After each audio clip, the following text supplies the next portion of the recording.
Assalamualaikum warahmatullahi wabarakatuh. Assalamualaikum. Para yang mau membuka YouTube Kajian Ramon, baik Ustaz, mungkin saya minta pencerahan atau ini karena suasana yang mau dekat Lebaran Haji, Idul Adha, juga orang mau naik haji, kita berbicara atau membicarakan itu sekitar masalah itu. Bagaimana sih kita memaknai Idul Adha ini? Bagaimana kita memaknai orang yang persiapan mau berangkat haji ke Baitullah, Mekah dan Madinah. Kalau kita berbicara tentang haji, ini tidak terlepas dari yang namanya mabrur. Jadi orientasi atau tujuan orang berhaji ini mencapai ridha Allah dan mendapatkan kemabruran. Bagaimana ciri-ciri orang yang mendapatkan mabrur?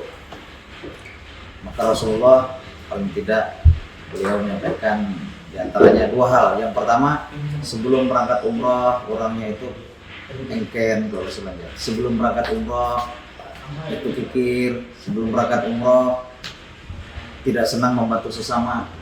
Nah, tapi setelah berangkat haji atau umrah itu senang membantu orang, senang ta'awun, senang berderma. Ini alhamdulillah beliau termasuk orang yang senang berderma. Itu berarti ciri-ciri mabrur. Yang kedua, sebelum berangkat umrah orangnya pemarah, tidak bisa menjaga perasaan, tidak bisa memfilter emosi. Tapi setelah berangkat haji atau umrah maka dia mampu menjaga perasaannya, memfilter emosinya, menjaga amarahnya, berarti itu mabrur. Tapi kalau sebelum berangkat haji umrah orangnya penyarikan, limbah datang penamparan, nah berarti ini mardudun, ditolak. Dan haji atau umrah itu adalah merupakan panggilan. Allah memanggil atau memampukan orang ingin berhaji. Banyak orang yang kalau secara materi belum tidak terlihat ada, tapi Allah memanggil.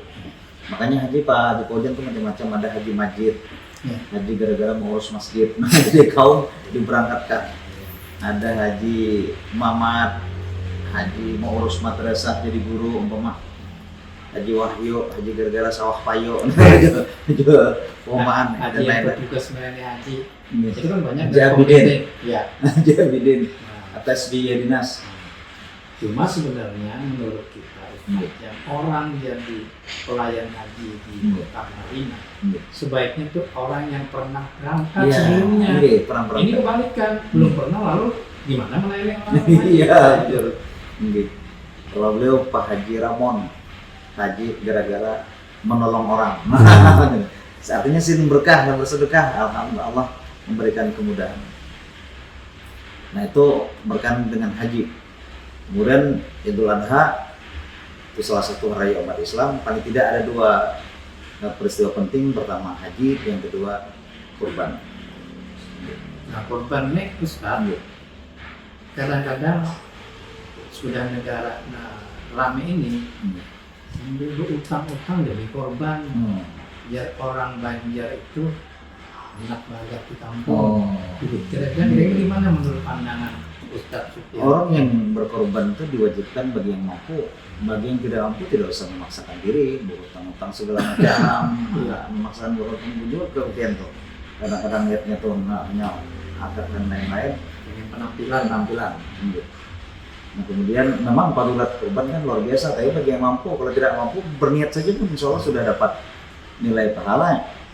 Dan bagi orang yang menyembelih korban, khususnya para penyembelih itu pertama tajamkan pisau, jangan pukul. Yang kedua menyembelih jangan berpajam, karena ada orang yang pernah menyembelih berpajam, pas menyembelih layak, agak gelamnya.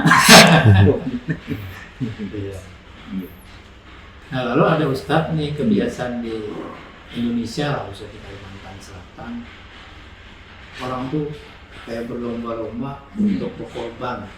Artinya bahasa saya tuh, bahasa Banjar tuh enak penampilan.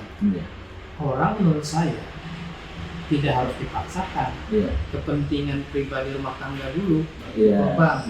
Seperti saya tanpa diminta itu kewajiban. Kewajiban bagi orang mampu. Jadi saya beli satu sapi karena saya ada istri satu, anak dua, saya 4, saya carilah keluarga yang tidak mampu. Supaya pas satu sapi 7 orang. Ya. Nah lalu pertanyaan saya lagi juga untuk pencerahan, makna dari berkorban itu untuk kita tuh apa sih? Ibaratnya Berarti semua masyarakat terutama muslim itu pengen ada suatu harapan bahwa Ramadan apa sih untuk kita kejar itu.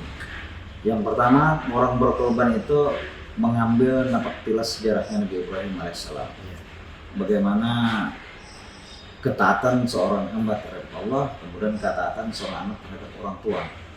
Mungkin dari cerita itu kita bisa mengambil iktibar ketaatan kepada Allah yang pertama. Kemudian yang kedua, ketaatan kepada anak terhadap orang tua. Jadi Nabi Ismail diperintahkan untuk disembelih ini atas perintah Allah. Maka karena taatnya seorang anak terhadap orang tua, maka beliau ikhlas. Ini Allah cuma menguji. Nah, akhirnya digantilah dengan seekor hewan pembelian domba atau kambing waktu itu. Ini sejarah.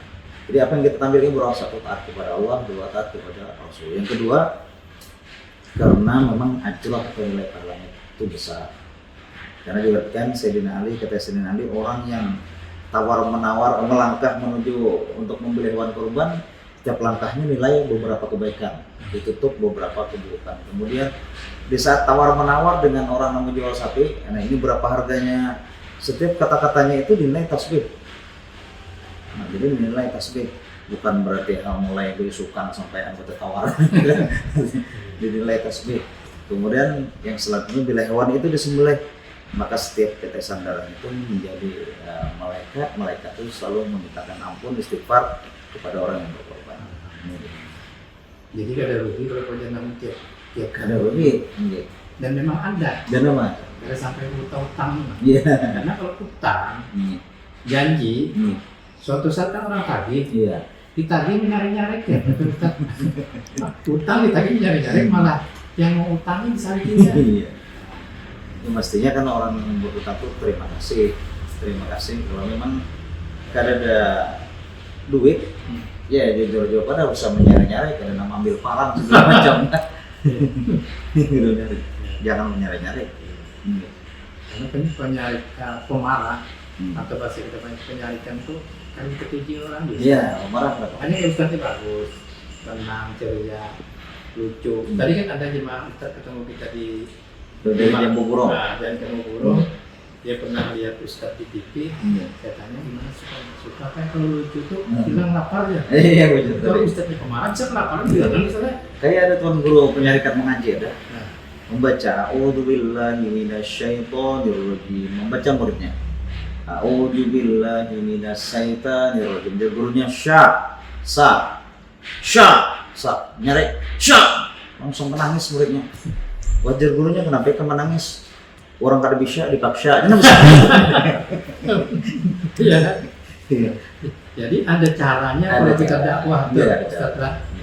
Kalau orang datang haji disambut apakah di bandara atau di rumah, yang menyambut ini hendak bawa mereka itu sebaiknya mandi kan di warung juga. Iya, maksudnya harus baru mandi laki-laki. Kemudian saling mendoakan, minta doa, mendoakan datang hari ini, berdoa minimal doa Rabbana atina sapu jagat, selamat dunia, selamat akhirat. Nah lagi terakhir nih Ustaz, orang haji ini biasanya kan mau berangkat ada selamatan, apa tuh? Hajat. Iya sebenarnya. Nah, saya pengalaman, alhamdulillah karena kita banyak print, banyak pengalaman. Dibawakan orang duit itu melebihi pada biaya umroh tuh. Nanti dikira menurut Ustaz. Lalu saya gunakanlah duit tadi, ada yang baril ya, saya sedekahkan lagi Mekah Madinah. Makanya orang bingung, oh ini nanti pojang bukan ini, di Mekah Madinah lagi itu duit barian orang juga. Nah lalu menurut Ustaz, orang yang memberikan kita itu dapat pahala jauh. Dapat, dia selalu mengalir dan kian pun dan pahalanya berlipat ganda karena di tanah haram.